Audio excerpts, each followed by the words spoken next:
Last time, on Dice Funk. Ernest was some sort of priest. He came from the far north. He was ran out. He came to seek refuge in the Aurora. Can you tell us anything about the magic of that mask other than the whole making you not look like a squid person thing? It's effectively, if I'm not mistaken, similar to like a polymorph spell, if I'm not mistaken. What deity did Ernest follow? It's gonna be the ice god, yep. About Lady Nim, and about our plans to assassinate her. Oh, God. Okay. We cannot, under any circumstances, fight her in her office. There's something that devils have called a true name, but if we get that, our chances go from like 1% to like 100. Yo, this is like a weird ghosty control-y spell. It might corrupt you, don't know what that means, but you should totally do it and find out. So the way I have this written on my wild magic thing is simply no internal monologue. Do you remember what it felt like for Ernest to not want to die, but to be killed? He felt betrayed. Hey, Claire, hug that tentacle. Zoey wants to, essentially grab her by the back, pull Claire back, and then go forward instead. You're going to become a warlock whose patron is Gonador, that which lurks, god of abominations. Tell the traveler that war is coming. Did you make these mirrors? No. Who made them? The most talented genius I've ever known. His name was Lucas. You do not get sent on a mission to a faraway planet to analyze a powerful magical anomaly that pierces the universe like an arrow from one end to the other if you are in good standing in your society. If this is what we're doing, I'll help you both as long as you help me kill the angel when we get round to that. Great job, guys! How did it go? Do we find out anything? Who's Garick? Can we find him and capture him now? Oh, is Ernest embodying one of Alice's skeletons? It's Ernest's skeleton, because once he was reanimated by Alice, he has enough of a connection with the spirit to remember one thing, and that is where those artifices are. So we take the stuff, and then we give the devices to Word and Light, and be like, yo, we did it. I choose what happens when we recover the artifices. You see, coming from across the field is Wolf, the troll. Oh shit, I'm with the Popo. And he sees the four of you together. Popo got me!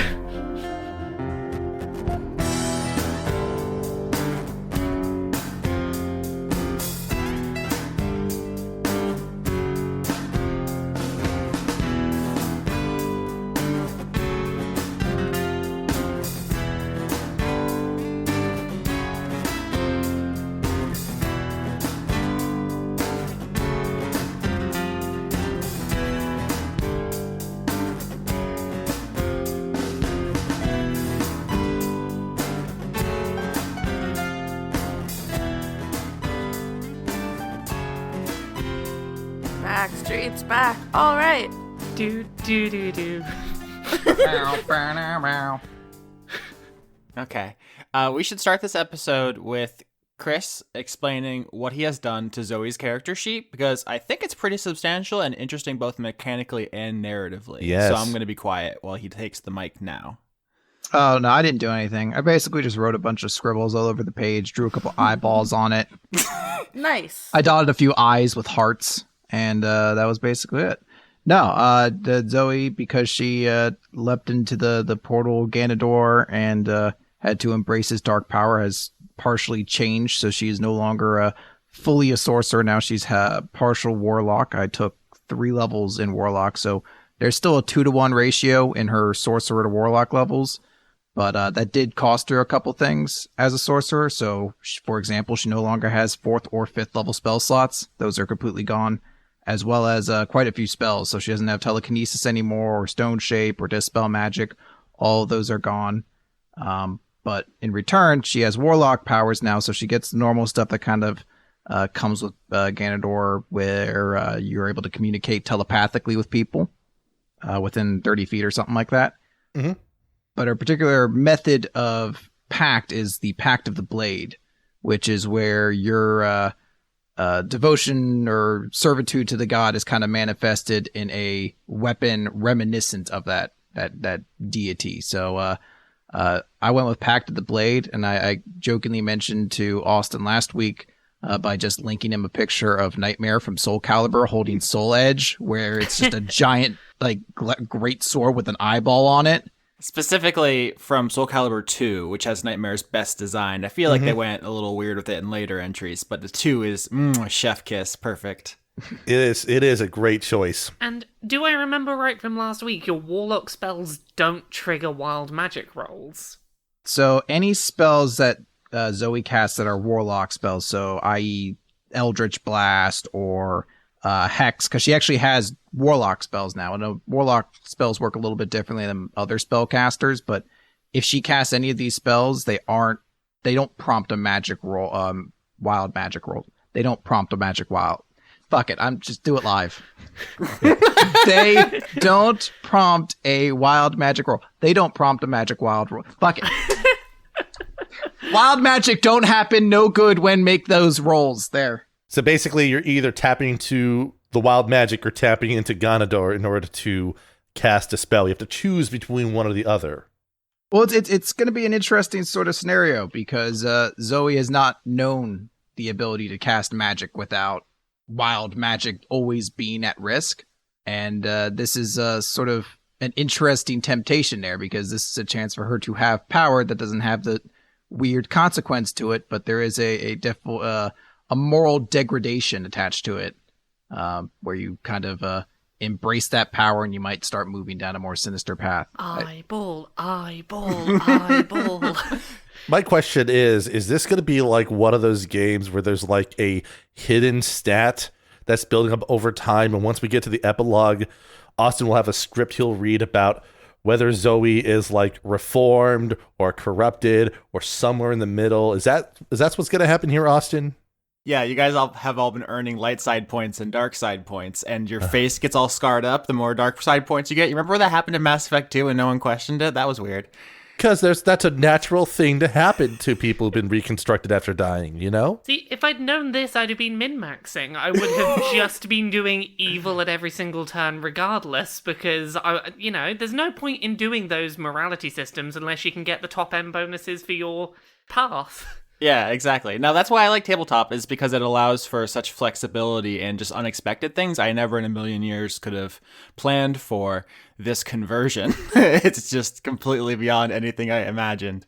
And now we have this cool scenario where you have a choice between the dangerous wild magic and the safer and more like seductive but potentially corrupting magic of Ganador.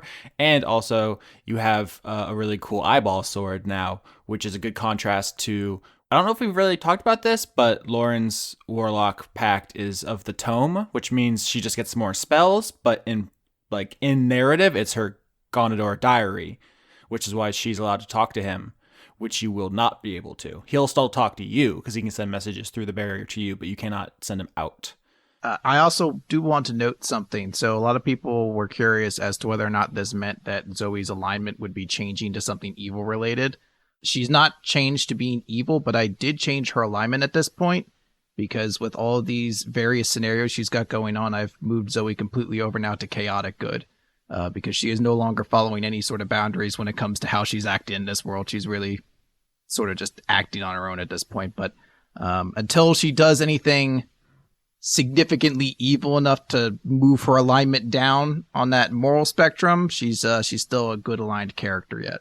So we have all three phases of chaotic in our party now. She jumped through the portal for good reasons, so that's sort of the reason for that. That's fine, we got the chaotic part. We'll work you down. You'll come join the chaotic evil corner soon enough. Yeah. It seems fun over there. Yeah. There's always parties going on. You get to ride giant purple worms, it's great. Plus you get a bitchin' new outfit.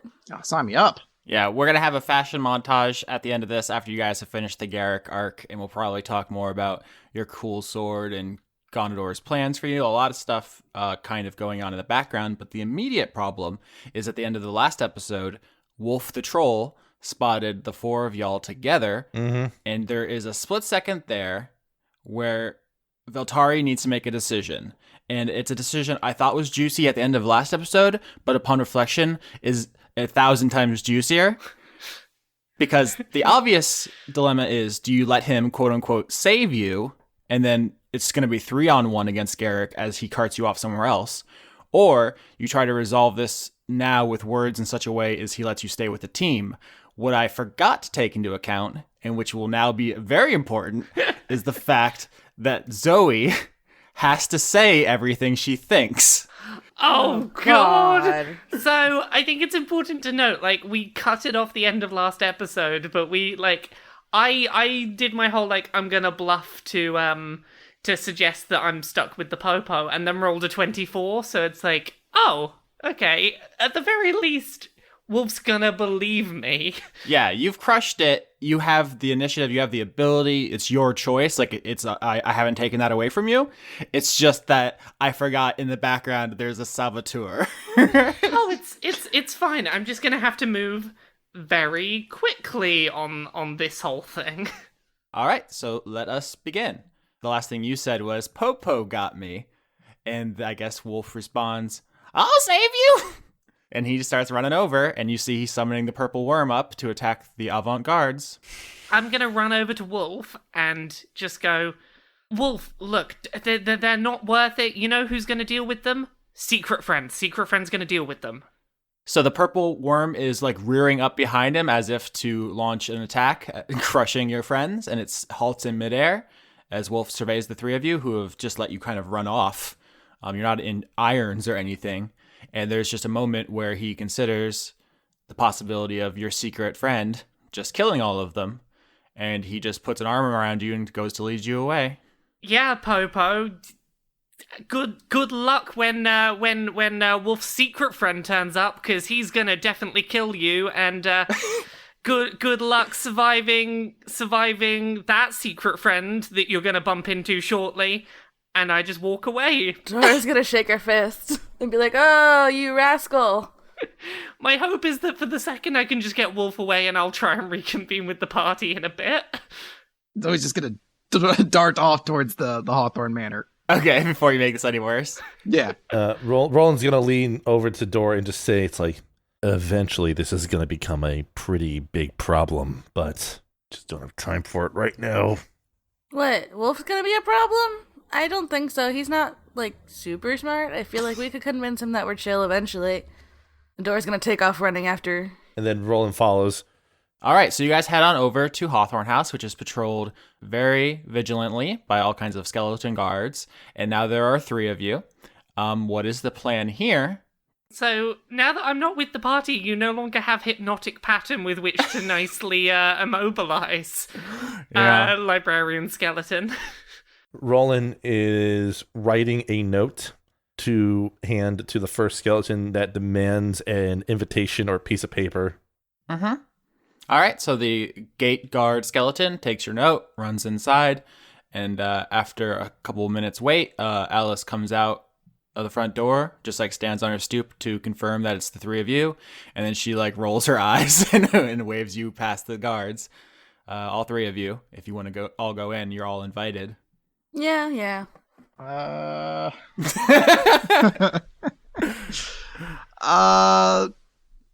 be fine out here. I'm gonna wait out here. Because I feel it's like I have to wait out here because I'll say everything I think, and then I'll blow the entire plan. Like the hilarious moment of being like, I'll just stay out here because if I go inside, then I'm going to tell you everything that I potentially ruin your plans with Ready Nim. Oops, wait, I guess I can come inside now. Do you have tea? It's far off enough that like you can say a bunch of stuff and she's already gone back inside. So Roland's going to just say, just keep an eye out for Veltari and, well, guide her in if she makes it here. All right, so we're splitting party. Theodora and Rolen walk in. Oh boy. Alice is making you guys some... I'll try to think of something more exciting than tea. Flowering tea. Chai lattes. Everyone yelled at once. It's some stuff. I don't even know. Venti, chai, mocha. It's happening in the kitchen right now. She doesn't have much to do with her days. She's gotten very good at that kind of thing. But she sits you guys down. The bodyguard skeleton is with her as always. And she says, what can I do for you now? Oh, this shit's tasty as fuck. Nice. I invented it. They're going to name it after me. Oh, cool. You know what else is cool? Your skeletons. You should tell me more about the skeletons. I am an osteomancer, medically to begin with, and then later in a more custodial and protective capacity. Bones are, of course, just calcium, kind of rock material, lightly ensouled by their proximity to the human spirit. It's as if you keep an animal in your home for too long and it begins to smell of them. That's the way skeletons are with souls. I think it's really particularly cool that you have, like, specialized skeletons. like this guy over here, and wasn't there, like, another one? Yes, the specific roles I give them is not a reflection of who they were in life, more a requirement of mine. For hygienic purposes, of course, I would want to keep the kitchen staff kind of sequestered from the gardening staff, and you'd want the largest and most powerful skeletons on guard duty and so forth. It doesn't mean that the guards weren't poets in life. They do not retain that much.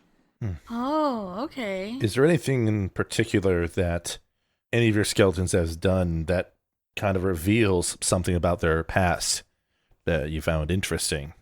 Oh, of course. There are always small tells. You were at the party, so you saw that there were some who were more comfortable in the role of waiter or pianist or reveler or guard. As I said, this isn't necessarily an indication of how they were in life, but something about whatever is still locked inside of them makes those roles more comfortable for the moment. It's an inexact science, of course. It is fascinating. I have to admit that when you revealed the purpose of the party, it was a bit eye-opening for me. I never considered that something as, well, unassuming as an animated skeleton could have such subtle nuances in how it interacts with and expresses its past humanity. Is it not the same for many inanimate objects? Some people say their tools and their craftsmanships have various personalities. Oh, this paintbrush is ever so fickle, you know? It requires extra attention to use this lathe on rainy days. It's, of course, in human nature to personify things, but some believe in the animating spirit of all non-sentient material. Are you aware of these theories? Some. I mean, it's one of those various mysteries that has led to various divisions about how different types of magic and different types of rituals should be or shouldn't be allowed. Of course, the problem is that if you worship a god, eventually he'll throw down an enchanted sword or something, where if you worship the spirits of the rocks, you don't usually get a return on that investment, which is difficult when building a base. So, I'm gonna say Dora, like, zoned out, and all she heard was Spirit of the Rocks. And she goes, what? What about the rocks? I do like it because I also very much picture Lauren zoning out whenever we talk philosophy. Rude. It's okay. So she says, I take it you did not come to discuss animism or my skeletons. Is there something you needed? Perhaps a shortcut in your day job? There's actually two quick questions he's going to ask before he delves into the information. One, he's going to ask if the name Lucas means anything or rings any bells to Alice. Lucas? The only person I know who that might be referring to would be Luke Rosemary.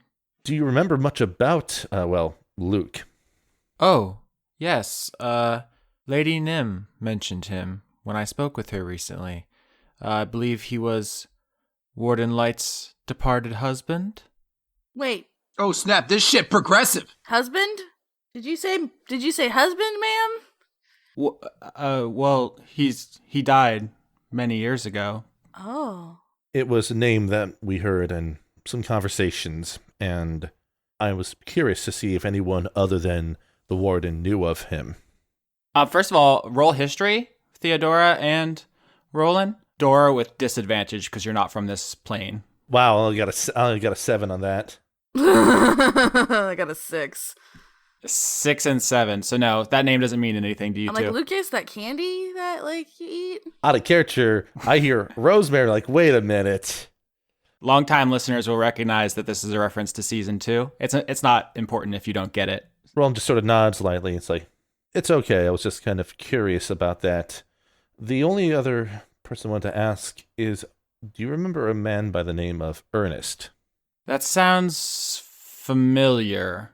I can't quite place it, though. We have reason to suspect or surmise that one of your skeletons, one of your workers around here, is actually the animated bones of this man, Ernest.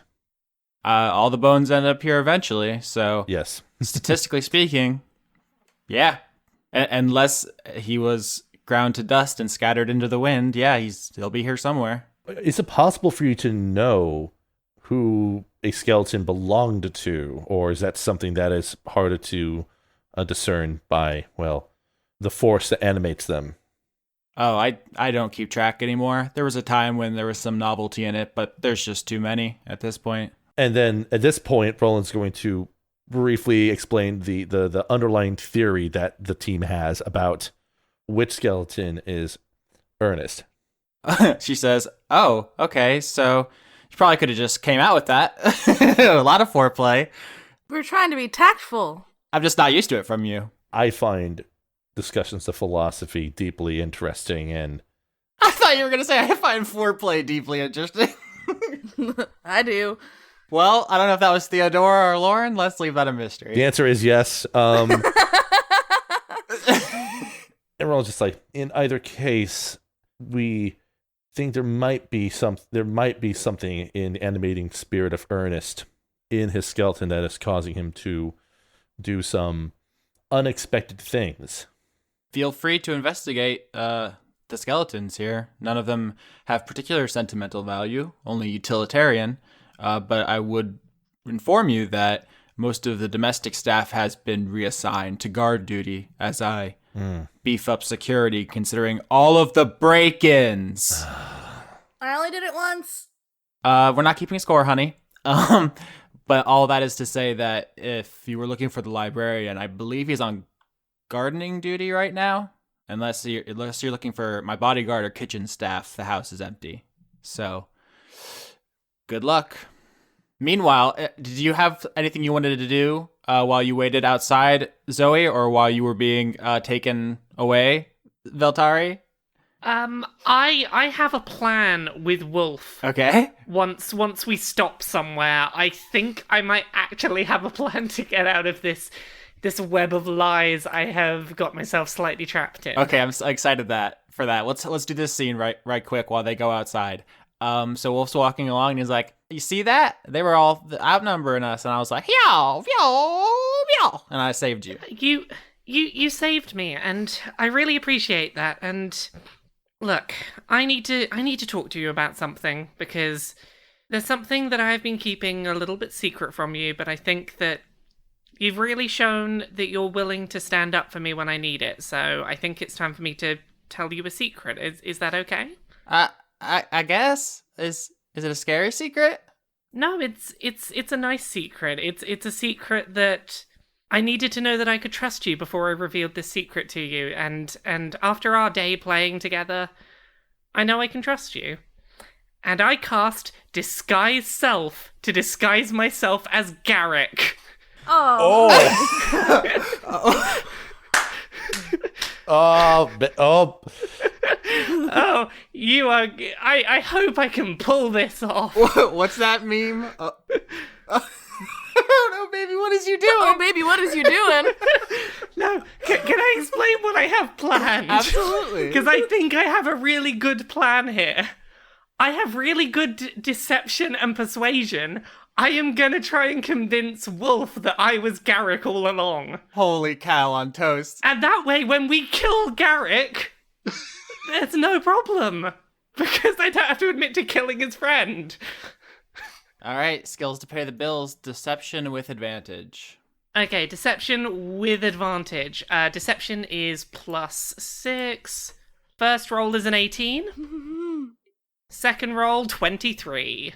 Okay, yeah, he doesn't question it for a second. So he's just going with this, is he? I knew it. I was like, all my friends, all my good friends, it was just a coincidence. But you same person, same person. Yeah. Yeah, so let me explain to you why I had to keep myself a secret. Look, Do you still have Veltari voice, or are you doing Garrick's, like, upper class? What was Garrick's voice like? Oh, yes, here's my upper class Yeah. voice. Is this about Garrick's voice? Moose boosh. How droll. No, moves boosh. So here's the deal. My role in the town is to protect people who need protecting and to punish those who need punishing, and there's a lot of people who are definitely not okay with this. Anytime the Popo are about to catch me, I turn back into Veltari, and at that point, they don't know that I'm the one that's been killing all the bad people in town, and therefore I get away scot-free. You're my friend, and I wanted to protect you, and I'm glad to know that I can trust you enough with this secret. You're like a superhero. Exactly. Can I be your sidekick? You can be my sidekick. Oh, yeah. Sidekick. Our missions have to be very secret, and there are only certain times we can do them, but look, the Popo have been on to me for a little while, and I'm gonna need to be very sparing with when I do my superhero powers, okay? So, I promise you, we will go on superhero missions as soon as there is a chance. Excited. No. I'm terribly sorry. There are some very bad people in town I need to deal with. I apologize I can't stay with you longer, but may I go and punish the evildoers for you? Justice calls. Get out there. Justice calls. I will see you soon, and we shall have the greatest potato feast we've ever had. And I run away still Garricified. This campaign is so good. I'm so proud of myself for coming up with that. I was just like, shit. So I'm gonna get out of eyesight and then untransform and head straight back for the place where our boss encounter is likely to happen with Garrick. Yeah, nice. Because I'm pretty sure this now means that when we defeat Garrick, we're okay. Because Wolf won't know that I killed his friend. Look at me. I am the Garic now. I am the Garick now. Okay, real quick, check in with Zoey. You're just chilling outside the fence, just waiting for anything? At first, I think that's her mentality, but it's amusing you had her say the line about you guys keep breaking into my house, because I was very tempted to break into her house while we were waiting. But rather than going to that extreme already, I will instead have Zoey kind of patrol the perimeter of the mansion and try to see if she can spot the skeleton in question, Garrick, the librarian, I think he was called. Perception to look around the grounds, because you're not quite investigating. You're just kind of looking around. That's good, because Zoe's not good at investigation. I got an 11. So slightly above average, you get a pretty good look at the fact that there's kind of different kinds of skeletons, which is mentioned briefly when you flew over the grounds. And I worried that I gave you too much of a hint by saying you haven't really investigated the skeletons. And then nobody really followed up on that. So mystery saved. There is the guards. There are the gardeners. There are people who are just moving stuff around, food that they got from maybe the lilies and they're taking inside.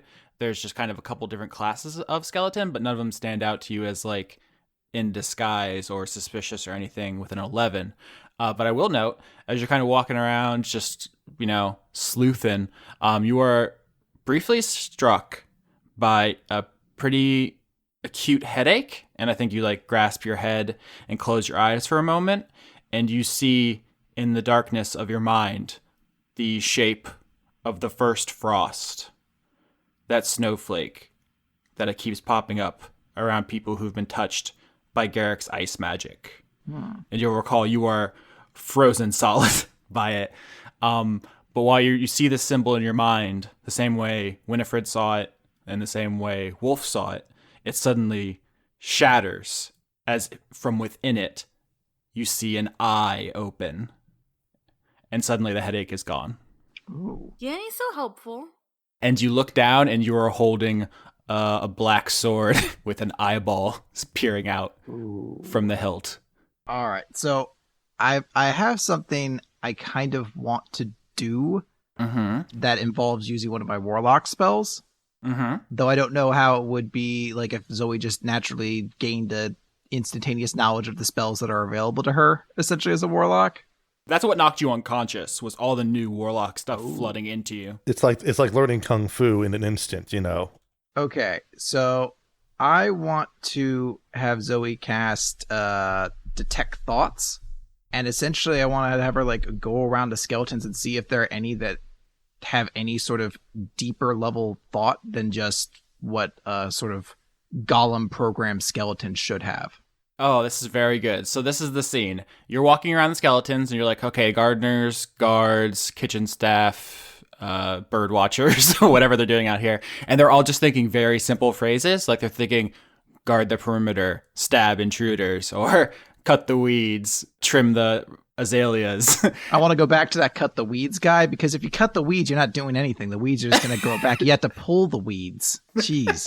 And all of a sudden his thoughts change to pull the weeds. That's right. Yes. But as you're walking across, you see one of the gardeners, and there is thoughts, like actual sapient thoughts in that one's head, but it's hard to read them. They're just like kind of garbled noise right now.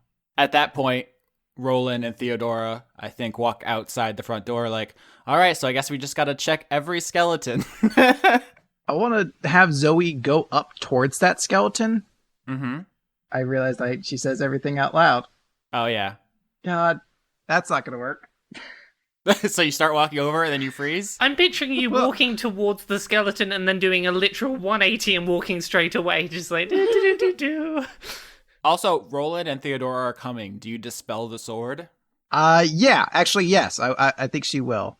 Yeah, I think she, like you could see for a moment. Well, fuck, she has to vocalize it. So she's like, I can go up and pretend like that skeleton is the one I'm trying to ask about going in to see Lady Hawthorne, but then actually use it as a way to get close to skeleton and prove... Wait, hold on. No, talking out loud makes this plan not work.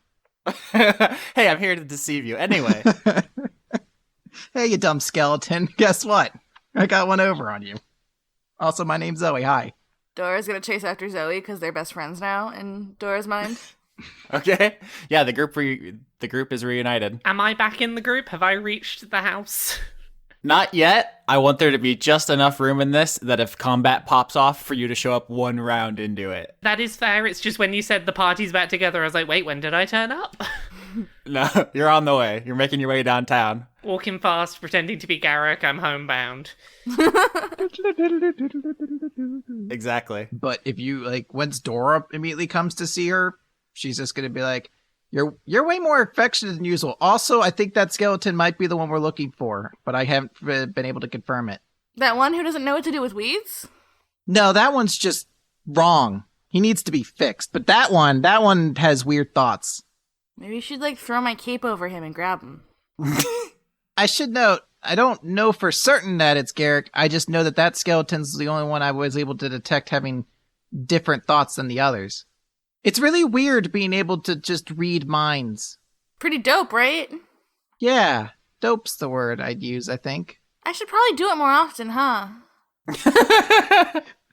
Yeah, we can actually communicate telepathically with one another, too, all the time for free. Yeah, I know. That's pretty fucking baller. Warlock buddies. High five. And then we, like, fist bump. There's an explosion of tentacles behind you as you fist bump. Roland's just gonna, like, face palm at all this. Well, do you have a plan, or... Does it have the, artifacts on its person, or not? It's not like it has pockets where it's gonna put those artifacts, but... If we manage to disable or capture him, then we can just find out, even if we have to go inside his mind to figure it out. Assuming these things have, enough of a remnant of their own minds for you to investigate, sure, but without drawing his sword or shield, he's just going to ask you to point out which skeleton in particular is the one with the unusual thoughts. The one that Zoe identified is kind of kneeling in a bed of roses and trimming off. Of course he's in a bed of roses. He's Tuxedo Mask. I actually didn't think of that, but yeah, absolutely, it's what's happening right now. Rolen is then just going to walk towards that skeleton. He's not being stealthy at all, so he's wondering if the skeleton even notices his approach. The skeleton does not acknowledge you. It just goes right ahead, pruning the roses. Pulling roses out and cutting weeds. Mm-hmm. Listen, I only did lawn maintenance as a career for like 3 years. It's not like I know how any of this works. So how are the roses treating you, Ernest? The skeleton does not react. It continues pruning roses. I want Zoe to be walking up so she's like behind Rolen, and if anyone, I guess the only person who could see her since she's behind Rolen would be Dora. They might notice that she's like clenching and kind of unclenching her hand, like her right hand, a couple times. Mm-hmm. Hi, skeleton. I was wondering if you might be able to get a message to Lady Hawthorne, which this is a lie, but it doesn't really matter because you should have already noted what we're here for if you had responded to his previous statement. I mean, the skeleton stands up, turns, and holds out a hand as if to take a note, because it cannot speak, because it doesn't have lungs or a tongue or vocal cords. Is the skeleton always Garrick, is what I'm kind of wondering? Rolen is going to take a piece of paper and write on it, where are the artifacts, Ernest, ? And instead of handing it to the skeleton directly, he's going to hold it up in front of him as if the skeleton could perceive and read it, just to see what its response is. The skeleton takes the piece of paper from you and then turns to walk away and go inside and give it to Alice. Okay, this might be like weird and useless. But she did say he'd been working in the garden for a while. Dora, I don't know if this would even do anything, but I was thinking Dora could switch on detect magic vision and see if maybe he like hid them in like the plants or something. You turn on detect magic and you're like, oh, hey guys, heads up. Here's things I noticed. There's something magic buried underground where he was working. And also his head is lit up like the sun. Looking at the skeleton's head, I kind of want to make you make a constitution roll not to be blinded. That's how magic this dude's skull is right now as you look at him. Like, it hurts to have turned on detect magic right now. I like do that thing where I like cover my eyes, like, and it's like the sun, be like, yo guys, his head is hella magic. He's walking away with your note, Rolen. Somebody go after that guy. I'm gonna dig up this shit. Rolen is going to use compel the duel to keep it from walking away. All right, so I got to make a save. What's the DC? The save, I believe, is a wisdom save against DC 16. How's -3 treat you? That means, yeah. So that means it can't move any further than 30 feet away from me. And I guess if it wants to attack anyone, it has disadvantage against anyone other than me. As the skeleton goes to walk away, Dora tips you off. What do you say as part of your compelled duel spell? Ernest, it's not worth hiding secrets from us. It's time to come to terms with what you've been doing. Roll initiative. Can I dig shit up while he's rolling initiative? Yeah, you don't have to take part in this combat if you don't want to, but he's going to attack. Oh no, I'm digging that shit up. 3. I got a 17. So you say, stop, Ernest, it's time to reckon with what you've done. And half a dozen ghostly hydra heads burst up through the ground and begin savaging Rolen on the spot. You're going to take 3 attacks, 17, 14, 18. All 3 miss. Oh, snaps. So you just start blocking them with your beastly dad armor? Rolen has his high defense working to his advantage, so this... Veltari, in the distance, you're walking up to Hawthorne Manor, and you just see like a geyser of like dirt and stuff shoot up out of the side of the house as these hydra heads become material as they breach the earth. Okay. It's clear that the rest of this animal is ghostly and underground, but you know immediately something's going on in the yard, and you are like 1 round away if you sprint. Okay, I'm gonna be sprinting towards it. All right. So Zoe, you're first up in the order. I realized something that I think is supremely cool about the pact weapon is that it's something you can summon and unsummon at will. Literally, with a thought, it can just materialize in your hand. And I realized at that point that I essentially now have a Keyblade. Oh, continues to just add into this list of the most awesome things ever for this character to have. Your character's just cycling through every anime trope now. She has a stand. She had Saiyan powers and super hair. She has a Keyblade. Now the only thing left is like a Megazord or something. I think maybe. And then I think I've kind of like I'll probably just be like, guys, I have to leave this podcast because it's not going better from here. This was the tops. So she's going to summon her weapon, the packed weapon, like instantaneously once she sees that this guy's struck at Rolen, even though he missed. And she is going to swing this sword right down on him. Which is ironic because he tried to walk away and he did not hear you say. Simple and clean. 18. Yeah, this skeleton is not wearing armor. He's just a skeleton man. So that's a hit. Some kind of special is going to happen here because what Zoey's going to do is activate one of her evocations that she gets for being a warlock. Mm-hmm. And that invocation is called the Claw of Akamar. I guess in this case it should be called the Claw of Ganador. But this is when she hits a target, she'll deal extra 2d8 necrotic damage by expending a spell slot and reduce that creature's speed to 0 until the end of her next turn. So essentially, like, tendrils are going to come out of the sword to, like, restrain the creature in their spot, essentially. Nice. So it's going to be Warlocks are dope. 26 necrotic damage. Necrotic and slashing damage. The slashing damage is going to be full. The necrotic is not, because he is a skeleton. All right. Then I think that would be the latter two numbers on there, so the 7 and the 8. So it would be... So it looks like you put a nice big slash across his ribcage, and tentacles slow him to... He cannot move. He already had compelled duel, but now he's all tentacle wrapped too. But the tentacles don't seem to be crushing him quite the way you were hoping. No, as long as they reduced his speed to 0, that's all that matters. She essentially is like going to try to hold him in place. The skeleton's turn, and for the skeleton's action, it reaches up and removes the top of its skull. Oh. The top of this head just comes off in one clean piece, as if someone had removed it for perhaps to eat the brain inside without damaging it. Mm-hmm. The skeleton bows its head a little bit and reaches up, and you see in its skull cavity, there are two items. One is a polymorph domino mask, and the other is a snowflake. It takes the domino mask and replaces the skull cap back over its head, puts it on its eyes, and all of a sudden growing across the skeleton is the skin and clothing of Garic the Great. And before your eyes, still wrapped in tentacles, this dandy appears before you in his top hat and gloves, very attractive and suave, and he says, "Tentacles, how gauche." Fuck you! Can I just say, I'm now wishing I hadn't transformed back from Garrick, because I love the idea of just rocking up as Garrick number 2.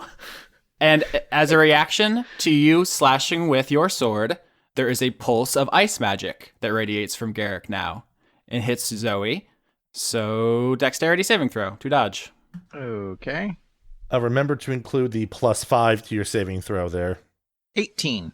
18 is enough. 18 was the DC and you hit it. Whew. So you take half. From this, you take 13 damage as a wave of ice hits you in the chest. Ow. Rude. And now it is Roland's turn. Garic the Great, wrapped in tentacles, top hat, just a gorgeous man in a field of roses.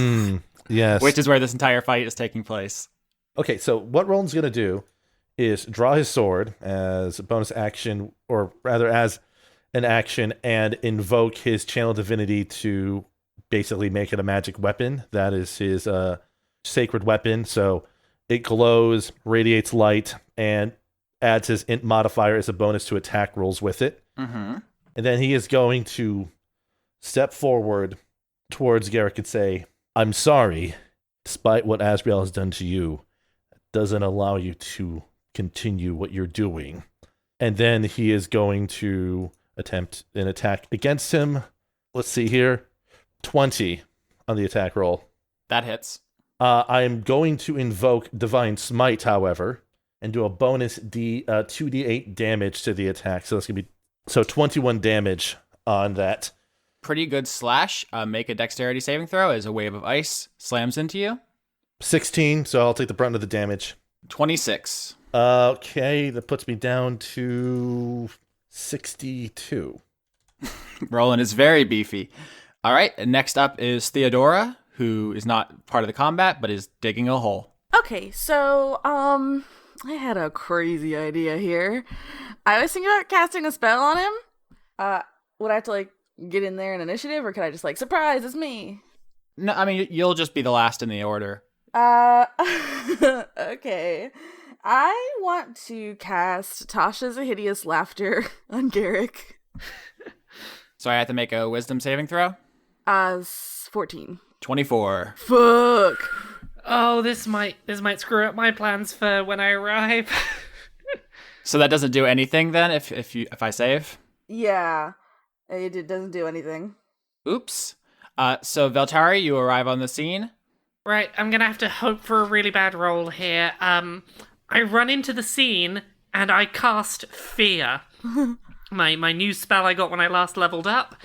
I cast a 30-foot cone of fear for 1 minute, creating a phantasmal image of the target's worst nightmares. I know what his worst nightmare's likely to be. Probably the person who ate his brain. So he's got to succeed against a wisdom saving throw, or become frightened and drop all his items. All right, so what is the DC? 14. 17. So this was a cone, and right now 2 of you are in melee combat with Garrick. In a 30-foot cone, yeah. Oh, that's definitely going to be us. I just don't want to make you drop all your items. My sword reappears when I want it to. I fail the saving throw irrespective, so... Yep, if you fail the save, you become frightened, drop your items, and have to use dash action to flee unless you can't move. 14. You can see how this would have been really useful. So Skitch botched, and it looks like Chris got a 14, which does not hit the 15 DC. Nope. All right, so Zoey and Rolen drop their swords. Zoe's disappears into a puff of black smoke, and then on your turn, you guys are going to have to run away from Veltari. Sorry. Because she just blasted you with fear. Oh, God. This is a good combat. I thought I could cast it in such a way that it wouldn't hit them both. Cones, man. Gonna get you every time. Zoe, your turn. I hate geometry. So I'm compelled to run as far away as I can from Veltari, correct? Creatures affected must use dash action to flee unless they can't move. Yeah. Oh, wow. Yep, sorry. I was trying to get Garick to drop his mask and Snowflake, but Well, Snowflake is in his head. And the mask is affixed to his face. well, that completely, undoes all of the reason I tried to do that spell, then. Okay, so as Garrick, he's like a dude, not an undead or a construct, right? Right. Correct. It has given him flesh and form. So I might be mistaken on this. If I take the dash action, I provoke opportunity attack from Garrick, essentially, because he's not compelled to be move away. Correct. So I have to just full-born run away in the opposite direction of Veltari, so he'd get an opportunity attack if he has one. What's going to happen is you guys are going to dash around the edge of the building, break line of sight, and then make wisdom saving throws to not be scared anymore? Yep, that's pretty much what I was assuming, because we are going to move roughly 60 feet as a result of this. Zoe, you go running off to break line of sight with Veltari, who is now the scariest thing ever. Actually, what is the image that is conjured for you, this fear image? Right now, it actually, I believe, would be Lady Nim, because this is the immediate fear that she has at the moment. Mm-hmm. But I imagine it would be, to put a subconscious spin on it, it might be a Lady Nim that has more human features, more familiar features to her, if you kind of get what I'm saying. Like, it almost looks like it's just Lady Nim instead of Veltari, because she's the source of the fear spell, so it just looks like she's coming for you. Like, it's happening now, and you didn't have enough time. Exactly. And as you go running away, the Hydra is actually going to be the one that takes the opportunity attack. Bite, bite, bite. 13, 12, and 7. I think those all miss. Nope, the 7's the only one that misses. Oh, yikes. My AC is 11. Yikes on bikes. You take 13 damage Okay. as the Hydra bites at your heels. So as you run around the edge of the building, you want to make that wisdom saving throw to get unfeared. 12, so nope. Nope. Garrick tips his hat to Veltari. Thank you very much for the assist, madam. Well, I had an idea, and I was gonna try to enlist Veltari's help, and him thinking she was helpful helps my idea if it works. So it is now Garrick's turn, and he's actually going to use his action to have the Hydra heads dip back underground and grab his buried items. Ah, damn it. And they burst up out of the ground and hand him his time turner and his smoke machine and a couple other things you don't know what they are. It's okay. These are things he's holding this time. He puts all of them into his pocket except for the time turner, which he uses his bonus action to click. Just as a reminder for last time we fought him, because it's been a few weeks since recording, did he have to click the turner again to activate its, rewind?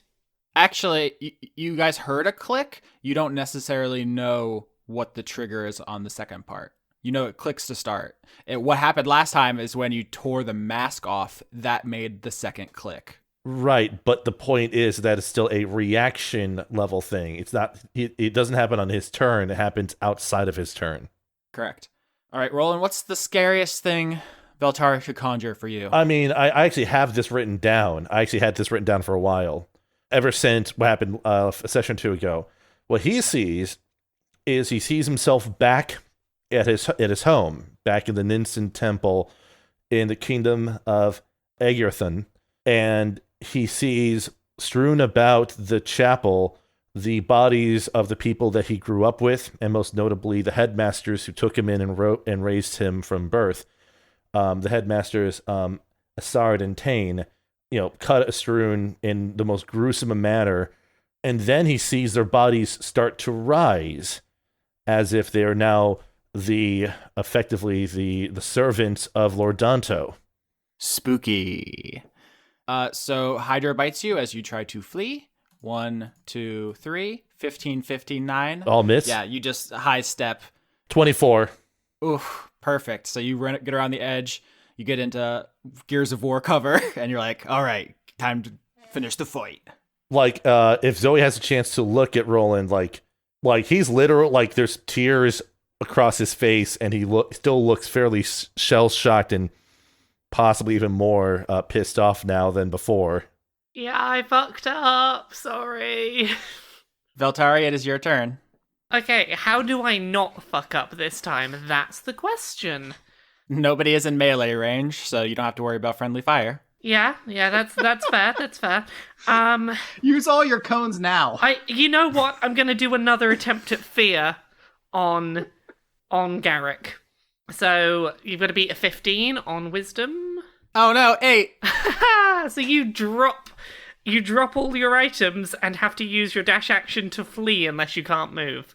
All right, so the only thing he's holding is the time turner grenade looking thing. It's just like a black kind of circle with a button on top, and he just kind of nestles into his hand, and it just slips out and lands in the dirt in the bed of roses. And nothing's rewound right now. Correct. Okay. Can I use my movement to dash over in an attempt to get the time turner thing? Yeah, you can move in and you can snatch it up if you want. Yep, that's what I aim to do. You do so, and you end your turn in the flower bed as you dive down and grab it. I assume I've not got enough turn left that I could try clicking it, or am I out of turn? Ooh, I think it is more interesting if you click it. Okay, so I run in and click it. All right, at his feet, you click it, and it is Theodora's turn. Oh, right. Well, I don't know if I should try what I was going to try. Well, if it messes up, I might be able to undo it now. Who knows? Here's an important thing about the way this thing works, is when you clicked it, what were you imagining? What was your mental state? What did you want? Because it's accessing that. I was wanting to create this as a save state where I have this time turner. Yeah, so the save state is automatic. The question is, what's the trigger? I think you just know this because you touch it, and it basically asks command line prompts when you click it. Oh. Because his was, it rewinds when he's unmasked. And now you've clicked it, and now you get to decide when it rewinds. Can I make it rewind if he success? Oh, this might mess up gameplay things and make the fight take forever. But I was thinking, if he deals damage on our party, it rewinds. You can definitely do that. Just remember that damage stays, so you actually aren't unwinding anything. It's just mechanical. Okay, do you mind if I take a second to think about this? Sure, it's gonna take the whole order to get back to you, so it's Theodora's turn anyway. If I decide that the trigger has happened, I'll let you know. That seems like a fair way to handle this. Well, I'm gonna fucking burn it. Let's try Tasha's hideous laughter again. All right. 10, that's a fail. Oh, yes. Yes, ma'am. You finally gone adored someone. Finally. As a quick heads up, so that, like, it doesn't come up before, like, I've said it out loud, I've decided that the conditions under which time will wind back is if the time turner leaves my person. Oh, nice. Oh, man, he should have thought of that. Okay, so he falls prone and is incapacitated and unable to stand up. Wow, so the way we do this show, which is very roleplay heavy and not combat focused, makes certain styles of play more powerful, and I have a hard time narratively justifying this not immediately ending the combat. So it's not going to work this way every time, but he's taken a couple of pretty bad slashes and you've taken his item. So when he suddenly collapses in laughter, if you guys want to enter roleplay mode, feel free, because he just collapses at your feet, just like I want to tear his fucking mask off. Strip him of his items before the mask. We don't know what will happen when you take that mask off. You right. I take all his shit. All right, so you reach into the inner pockets of his very nice outfit, and you take out the weird alarm clock thing that turns him into mist. You take out some weird, like, crystal on a tiny pedestal thing that you don't know what it does. You just basically empty him out like a bully taking lunch money, and then you rip off the domino mask. Oh, hell yes. I say, take that, scrub.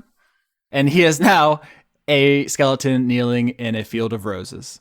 Can we open his head? Yes. Okay, I want to try and take the snowflake out of his head. All right, you reach down, you pop the top of his skull off, and make a dexterity saving throw as a wave of ice magic crashes into you. 1 second. You can choose to fail and take full damage, and that lets you accomplish what you were trying to do. I'm gonna go for that because I've got 52 HP, so I'm gonna give it a go. It's 17 damage, not bad at all. I can live with that. Basically, like, your hand gets flash frozen, but you muscle through and you pull the snowflake out of the skeleton's head, and as you pull it out, the skeleton just goes limp and collapses in front of you, inert, on the ground. I'm just gonna say to the team, heads up, Wolf now thinks I'm Garic. Can I keep a hold of this? Well, we have to give it to the warden. I believe that has to go to the warden there. What if we just don't tell him about the snowflake? We're not giving the other items to the warden. That's not going to happen. Where are we giving the other items, Rolen? Well, you can try and take the time turner from me, but that's not going to work well for you. I need the other items. Should we probably talk about this somewhere that's not on the front lawn of... Yeah, also maybe, because she did give us a lot of, like, fancy beverages, maybe we should, like, be like, yo, Alice, your skeleton's, like, incapacitated on the lawn. Just letting you know, it's kind of our fault. Oops. As you say that, the skeleton grasps Theodora's ankle weakly and starts trying to pull itself up. Ah! I kick it off. Roland's going to kneel down and effectively try to help the skeleton up to its feet. You do so, and it seems single-mindedly focused on getting the mask back right now. It's like reaching for the mask because it cannot speak without the fleshy parts that the mask gives it. Listen, if we restrain him for a moment, it might be useful to hear some last word from him before we decide to do what we are going to do with, well, the snowflake at least.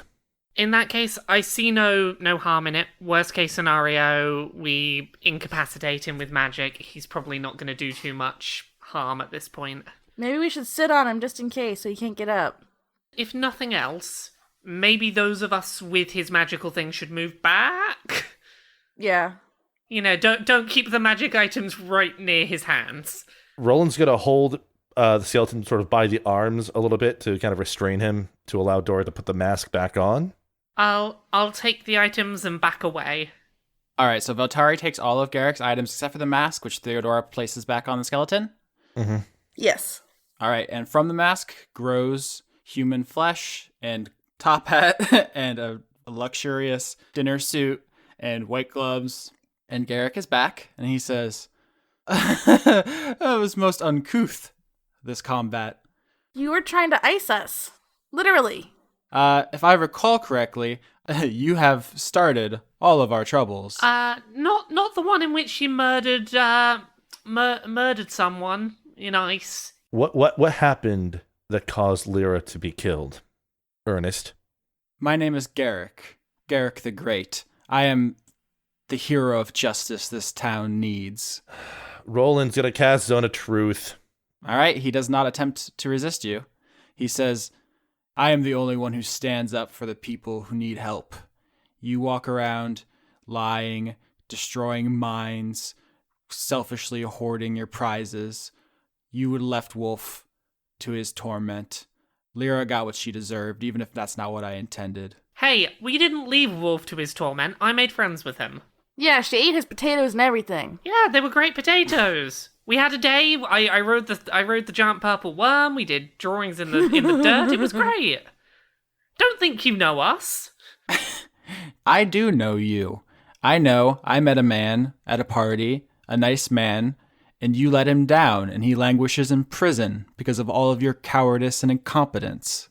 Y'all know he murdered somebody, right? Says you. Yeah. Also, he didn't like you. Dora's pissed. I'm not here to debate the ethics of my actions. Lyra struck first. The god of winter defended me. Yes. Well, that is consistent with how the God of Winter operates. You have every right to do what you think is moral, and if you think that killing Lyra was the right thing to do, then who am I to stop you? But you know what else you did? You didn't own up for what you did. You ran from what you did, and you hid from what you did. You never gave anyone a chance to question you on what you did or why. You attacked anyone that tried to find out. Who has the authority to question me? I work in the service of a god. Who do you answer to? That angel? I answer to, the idea of not murdering people and then not taking any credit for it. At least be proud of your kills. If you think you did the morally right thing, stand up for yourself. Stand up for the kills you committed. I am proud. Bad people deserve to have bad things happen to them. If you're so proud, then why did you fail to tell anyone? Why did you not admit your deeds? Who am I supposed to tell? Is there a ledger? Wake up! We are in prison. The strong devour the weak, and I am the only one who stands up for them. You and your justice, locking people away, hoping that they'll get better. It's just you lack the will to enact true justice. Someone did get better. Justice without compassion is merely a means to brutality. Winter is harsh, and so am I. And who's to say serving your god is more important than serving anybody else's god, huh? Mr. I serve the god of winter. If you take those from me, you take everything that I am. You condemn me to be a slave in this house. Is that your justice? You can continue to wear the mask and walk away free from here. You're still in this prison until I find a way to release everyone from this prison.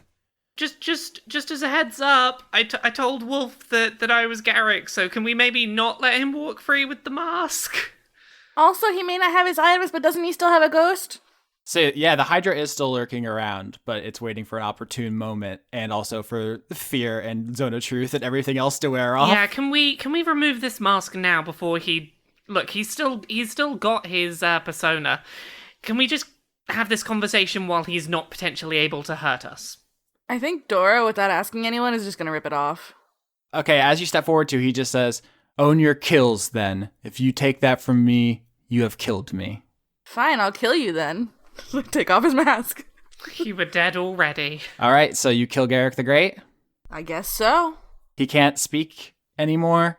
He cannot commune with his god without the snowflake. He has no agency without his items. He is basically just a robot in slavery. And you all have to live with that if that's what you do to him. Dora feels no problem, yeah. Veltari has zero problem with that. We were paid to do a job, we did the job, I don't want to die. Yeah, Roland is saddened, but it's more so that he's dissatisfied with how steadfast Garrick understands justice, and he just sort of sighs deeply as the mask is pulled before releasing the skeleton. Yeah, sorry about that, everyone. Sorry we couldn't just let him go free, but I took the wolf problem into my own hands, I guess. And he would have hydrated us. He would have hydrated us in our sleep. So I have things I need to do. My worry is just that sort of mentality is one of the keys to the problems that we see in many creatures who view justice so flatly and so unempathetically. Cough, cough, Warden Light. Do you say that in a way that Roland can hear that, or? Yeah, no, Dora was not being subtle. Warden Light is different. There's a difference between issuing a punishment that is universal in a way that pacifies and allows a path for escape than to attack someone whose worst crime was being a nuisance and deciding that death was a suitable punishment for simply being annoying. The Hydra shoots up out of the ground and bites Veltari 11, 17, and 23. 17 and 23 both hit. You take 16 damage as 2 of the heads latch onto your arms, and they're trying to get the items back. I'm down to 19. I had assumed once we took away the mask, this wouldn't be a problem. The skeleton has collapsed. It's on the ground. Yeah, does someone want to, destroy the skull or the mask or something? Why don't you guys roll maybe Arcana or Religion to try to figure out what's going on here? Because the Hydra is going to kill Veltari. 19 for Arcana. Here's the thing. When Fatboy Slim was frozen, it froze Zoey. So when Garrick is defeated and knocked out, the Hydra should be unconscious. It is not, which leads you to believe that it is not connected to the skeleton. Yeah, it's connected to the mask, and if we destroy the mask, we don't get our reward. Or it's connected to the snowflake. Oh gosh, the powers of a god would explain the ability to grant totems to other people, wouldn't it? I'll set that thing on fire. Let me carry these burdens. I will take the pain to ensure that we finish the job as well as we can. Holy snap. If what I think you're saying is what you're saying, are you going to take the items and walk to the sacrum while a Hydra savages you and just fucking big dick it? Yes. You're just going to no-sell a mauling by this animal totem of a god. Yes. Roland's too cool. This is playing to the triad. This is what Ilmater would do. He sees that Veltari, he sees that other people are in pain, and he is the most capable of taking the pain. How much HP do you currently have? 62 plus 40. Okay, yeah, I hand over the mask and and the snowflake. All right, so you guys leave the essentially lobotomized skeleton of Garic the Great behind, and then Rolen, carrying all of his devices, and the first frost, Passion of the Christs, across town. And the way I'm going to do this is make 9 damage rolls, 1 for each classic Hydra head. Theoretically, it could be more. I think this is probably the most fair way of doing it. Yep. So, how much health do you have before I hit this button? The lay on hands I have for myself, which is a pool of 40, and being able to cast Cure Wounds on myself, I have a theoretical maximum of, over 150. Okay, now that's good, because it's ripping your flesh off, it's biting your fingers off, it's just mangling you, and you're just walking through it with a hand up, glowing with golden light, and healing it as you go, and just embodying suffering. Yep. 56 damage. I'm down to 8 hit points after that. I think we know who gets play of the game this mission. So this Hydra just absolutely savages you as you walk across all of Ilium. And I think people start coming out of their houses and looking as you just march with the rest of the Avant Guards behind you. Oh my god. that fucking song from, I can't remember what it's called now, but that song from fucking Reservoir Dogs is playing while we're walking down the street. Little green bag? Yes! I prefer something more somber than this. It's like, Yeah. I thought it'd be an Ave Maria moment, frankly. yeah, like there's a children's choir in the background, and the last little note is just, every, like, the image from the fear spell is still kind of lingering in his mind, which is sort of a driving force of him to keep moving, because it's like, I can't allow my worst fears to be realized. I have to shoulder this. Yeah, is Zoe okay? The fear does run out after a minute, so she's not having like a full-on meltdown, but if you want to tell us how you're feeling. I'll actually save that for later. Okay. I'll just note Zoe is not with you. Oh, she stayed behind? I'll explain that later. Ooh, secrets. I love secrets. All right, so Rolen, you throw open the doors to the sacrum, just bleeding freely, holding the first snowflake ever created in one hand and a bunch of alien artifacts in the other, because our campaign is dope and we do dope things. And on the other side of the room is Warden Light, who sees you and is speechless. He like knocks over some books or whatever he was doing and just like rushes over to you to try to heal you. And the Hydra rears back as if to bite him, and then suddenly becomes placid and just stops biting and just kind of shrinks away in the presence of an angel. Hey, Warden. How are you doing? Sup? Better than Brother Hawklight. He's, It is not a problem. It is not anything for you to worry too gravely about. Rolen is a mountain of a man I respect deeply. Roland extends his hand holding the snowflake, which I suspect actually kind of not is even resting in his hand almost. And he simply says, "Here is the one who committed the murder." Warden Light takes the snowflake, which actually is bloody, and he holds it with some reverence, and he looks as if he's like about to explain how important this is, but he looks at you and is like, maybe lectures another day. But he takes a very, very important, powerful religious artifact and an item crafted by a god, which parenthetically we have spoken. Oh no. We have spoken a couple times about you guys getting one of those is incredibly important for some of your subplots, but you hand it over. The thing that you're talking about in terms of evaluation, in terms of what the trait needs to be, is it everything plus a snowflake, or is it... Oh, no, sorry. The distinction here is you get the alien artifacts to penny, you get your triad armor stuff back. Yeah. The snowflake was specifically a couple times we've referred to, how do you kill an angel? Yeah. How do you kill something like Lady Nim? And the answer was something made by a god. I'm gonna make a play here with the Warden. Uh-huh. Well, remember, there's the Dragonbone staff is still in play, so this isn't like your only chance. Plus, I mean, there's probably like 30 more episodes. I'm now wishing, I get why I gave it to Roland, but oops. Because you would have been killed in transit, but yeah. Yeah, there's that. So, Warden, look, here's the deal. We had an agreement with you to bring to you the person who had been killing within Ilium.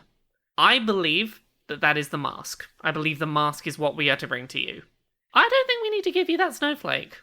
This is a good point to maybe be clear about this, because you guys didn't really get Garrick's full explanation. You got what he considers justice, but like, where did the snowflake come from? What does he see himself as earnest? There's still some unanswered questions there. So yeah, how do you guys see this? I mean, unfortunately, Roland's in a situation where he's too desperate to allow any of the artifacts to be handed off. And I'm gonna back up Roland for selfish purposes. Ooh. All right, so 2-1. And Dora's also gonna send a message to Veltari, be like, take it telekinetically or whatever, and be like, hey, we can use this. He needs this. Let's be nice. And then that way he doesn't like murder us. After a pause, I back down. Okay. So this is very interesting. There's a lot of threads here. This might be a good point to mention that for longtime listeners, many people know that my plan for each season is very skeletal. It's like a list of locations and a list of characters, and then we just kind of see what happens, explore the space. And that's because if I plan things out too far ahead, I can't account for player choice as much. And so we have actually reached the end of my outline prepared for this season, because past this point, I could not account for who would be alive or who would be dead. You guys could have imprisoned Alice. You could have killed Alice. You did kill Garrick. You could have let him live. You could have befriended him. He could be your enemy. Claire could not exist. Lady Nim could be your best friend. Could be infinity things. So we're like in super uncharted waters here. So I just want to make it clear that all choices are totally valid and you're not like ruining anything. For me, I'm going to back down from the snowflake, but my plan here is to then be like, look, you owe me one, Rolen. Like, that was what I needed and you made me give it up. You owe me. That's my vague plan. Obviously, I'm not saying this right now in front of the warden, but I'm backing down under the assumption that I'm gonna suggest that he owes me now. Warden Light cradles the snowflake close, this incredibly powerful holy artifact, and he says, "Thank you. You have done this town a great service. I understand that many different people have different ideas of what justice means, and while I cannot support the killer in their methods, I understand their desires, but the town is safer now. Thank you." I'd like to think that Dora and Veltari share a knowing look. Yeah, this is the look of like, okay, we're gonna push this now. We're owed. Light turns to Rolen and says, "Would you like me to heal you, Brother Hawklight?" Roland shakes his head and says, "You do not need to concern yourself with that." Just to clarify, did Rolen ever hand over the mask? No.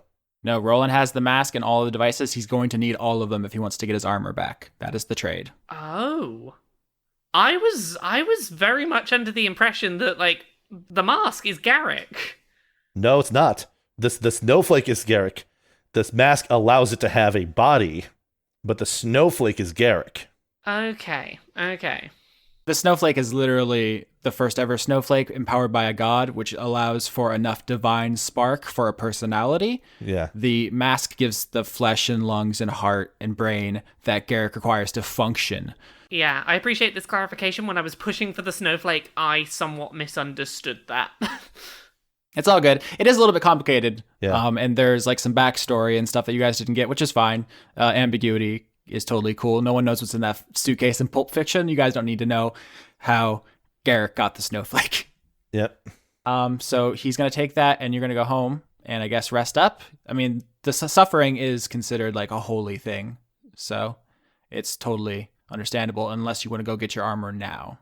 I'm going to explain to Veltari and Dora briefly, once we're outside of the sacrum, what he intends to do with the stuff before he goes to cash it in and just get over with. So he's going to, once they're outside the sacrum, he's going to turn still bleeding from many wounds. He's at 8 hit points, basically. Less than 1/10 of his health. And he's just going to say, "When Warder appeared, I realized that the situation outside of Ilium is far worse than I ever could have imagined. During our encounter earlier, I saw the worst possible thing that could happen to me before my eyes. And I need to be able to be strong enough to be able to take on what is outside of these walls when they come down, so I can save those that need to be saved and correct what has been wronged out there. And to do that, I need the arms and armor that were granted to me by those that raised me before I left home for the last time. And to get that, I need something to trade with. And that is these." And he presents, the whole bounty of artifacts. Dora's, and this is Dora being salty, not Lauren, in case anybody worries. Dora's gonna be like, "That's fine, Rolen. I understand. But I never want to hear you lecture about not giving the whole story again, because you didn't tell us before this mission. And I think that would have been cool." I didn't realize what we were dealing with in terms of the value of it until at a later time. Also, if I hadn't carried these things on the behalf of you two, it would have been likely that both you would have been dealt wounds you couldn't heal from. I understand why you need to do this. However, you have just put your priorities over what I need. I specifically needed that snowflake, You think you could control the force of something that was attacking you at every instance? Look, here's my point. I needed it, and I backed down, and now I am backing down again, and I'm letting you take all of these things we've earned and cashing all of them in for something just for you. You owe me. Oh, I do not owe you what you claim. Owe me. You have put me in a position where you have put what you need over what I need, and I'll back down and I'll let you have it. But if another item of a god turns up, that's my version of that set of armor. Dora's gonna leave to go find Zoey because she's tired of it. Mom and Dad are fighting. Literally. I'm like, peace out, guys. I'm gonna check on Zoey. All right, so what do you guys do after the mission to wind down briefly? So I think we should start with Rolen, but... Rolen is going to, without healing himself, just head straight to... He's going to go to Tarsus and head straight to Penny. And I think there's just like a somber montage, like soundless, maybe with some music of you turning over the items and this greedy glint in Penny's eyes as she is just like salivating over these very valuable things, and she throws back the sheet over your armor and your beautiful, polished, amazing paladin set, and you just kind of don it, still bloody. No. He's going to carry it. He's just going to carry it back to the headquarters. What's the final image of that scene? Do you just like put it in a closet? No, he's going to set it up in the room to sort of it's like there's like a stand, to kind of hold everything. Mm-hmm. He's going to just sit in front of it and stare at the armor, and then collapse in tears once again, just as the memories of what the fear spell cast upon him just sort of wash over him once more. Dang, it's been a rough day for our boy Rolen. It's been a day. Rough day.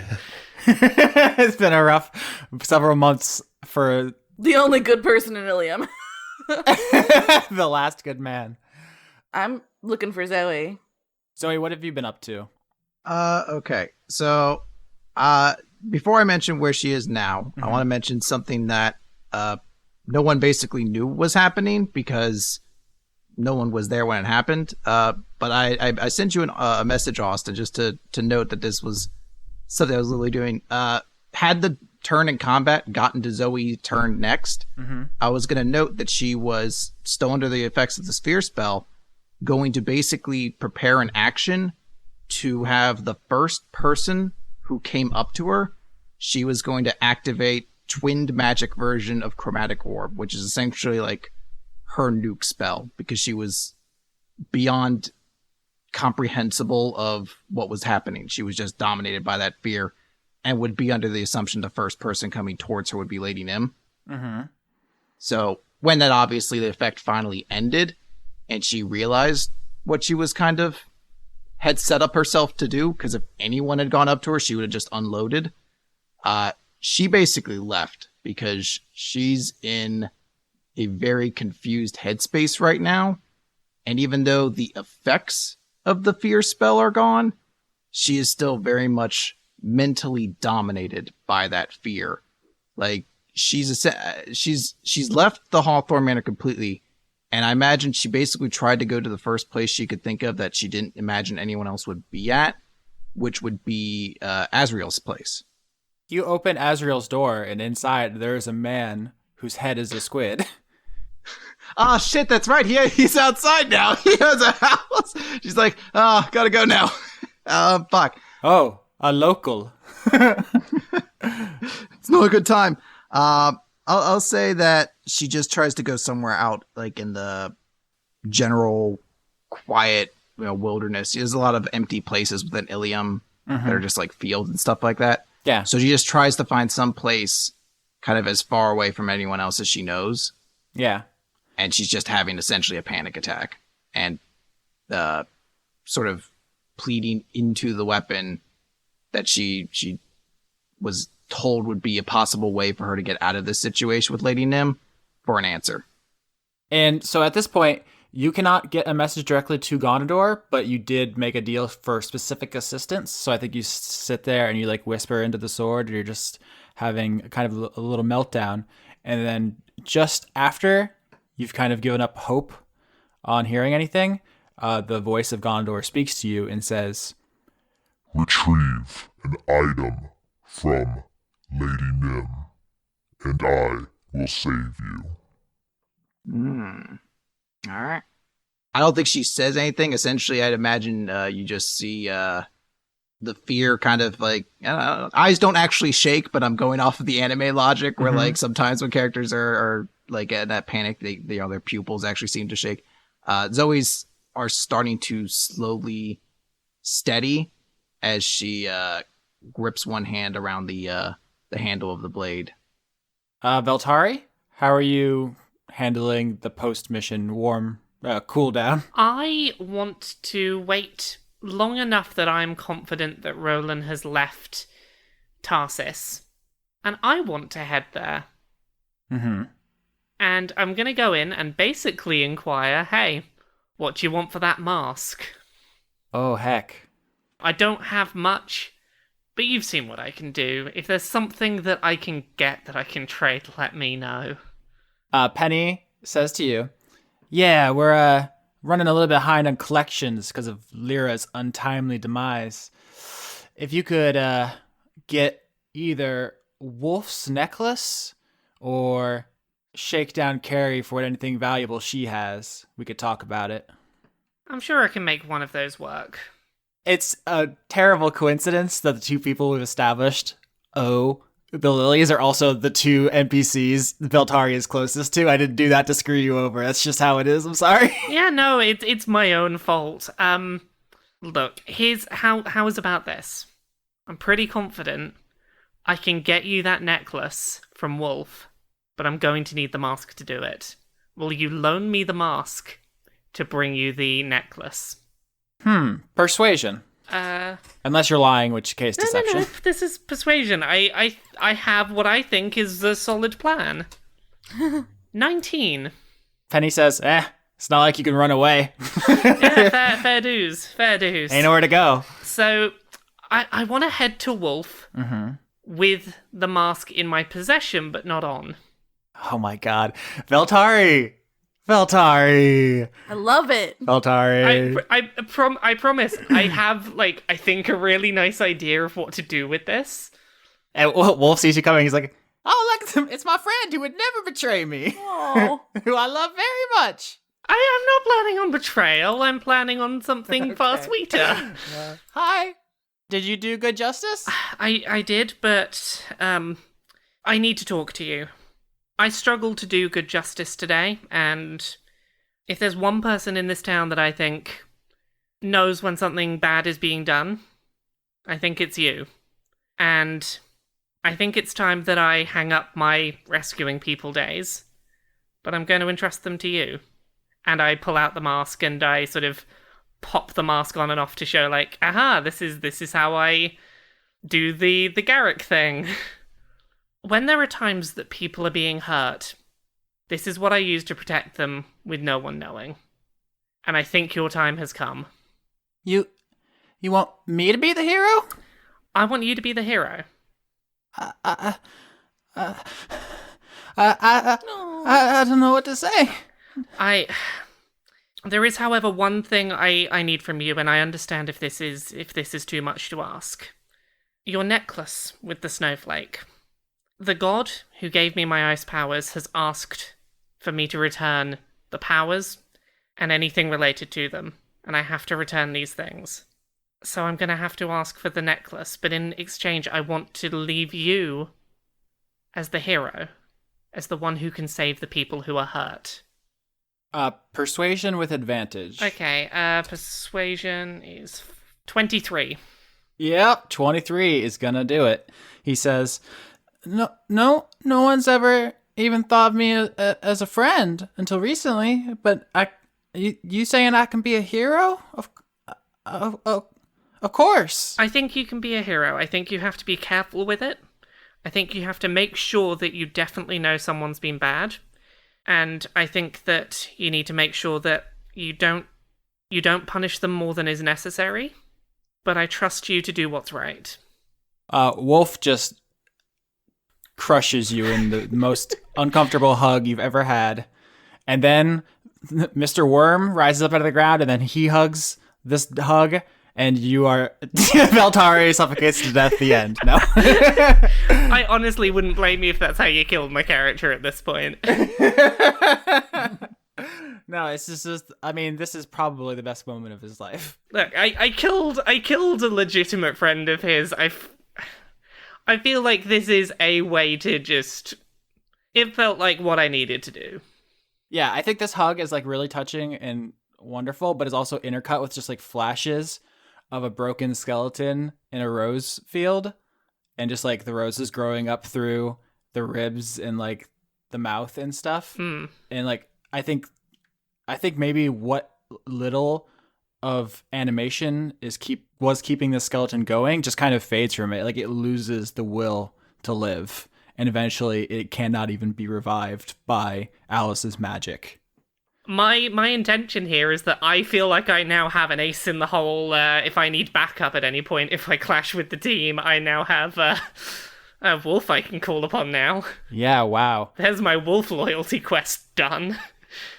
It's kind of cool that we all, except for even Roland, we all have our own like backups. Like I have the rocks, Zoe has Claire, Roland has the warden. Like we all have our own like sidekicks. I take the pendant, and I say just, there will be a day where people need saving, and I will call upon you to save us.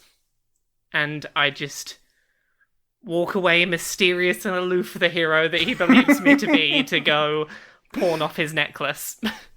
Yeah, and Penny takes it, and the necklace isn't actually valuable. It was just part of their plan to basically keep Wolf in debt, but this has proved that you can work for them in the same way that Roland had to basically prove himself. Yeah. And they Wolf isn't actually a profitable person to have under your thumb. So I do want to say while I'm there, just like, look, I know this isn't worth anything. I know that you wanted to see that I can do this. If there's one favor I can ask of you, and I know that I'm not really in the bargaining position, but if you could maybe not let Wolf see that that ended up here, that'd help me. I try and do these reclamations as under the table as I can. Penny says, I mean, I have a price, but I don't think Wolf can afford it, so your secret's probably safe with me. That's alright. As long as he doesn't turn up with the price, then yeah. If you could keep it out of his eyes, that'd help me a lot. But pleasure doing business with you. All right.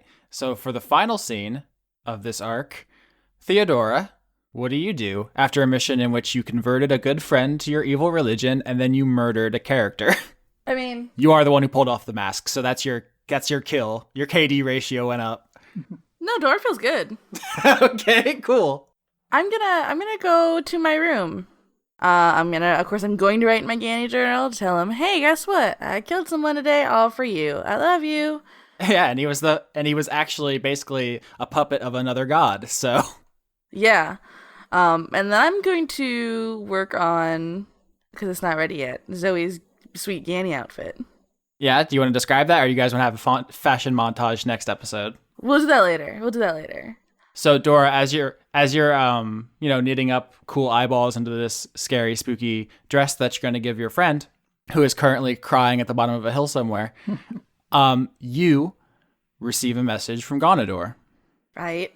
And he says, Tell the traveler that war is coming. So I guess it wasn't Veltari. And then go back to sewing. Okay. The one thing that's interesting is like Roland has off and on prayed to the Triad in various ways, but has never gotten an answer, at least since he's been in the walls. Does anything happen that he notices while he's just sort of overwrought with fear and in front of the arms he's been finally able to recover? Gods don't intervene as a rule. They sometimes appoint champions, they tell stories, they give out baubles, but you have to be a pretty high-level cleric to actually get their attention, and even then they answer in short vagaries. Right. The fact that Gonador talks to anyone is actually a pretty huge breach Oh yeah, of godly etiquette and is like one of the disgusting things about him. it's not it's not so much he's looking for like an overt answer, but just simply an indication. It's almost like asking for if I'm staying true to what I need to do to fight back against the forces that threaten the lands, any sign would be welcome. Yeah, I think that's the ending image, is Roland praying in front of his gleaming white armor, and Dora just humming a song and sewing a creepy dress, and her god is just chatting to her, and yours is silent.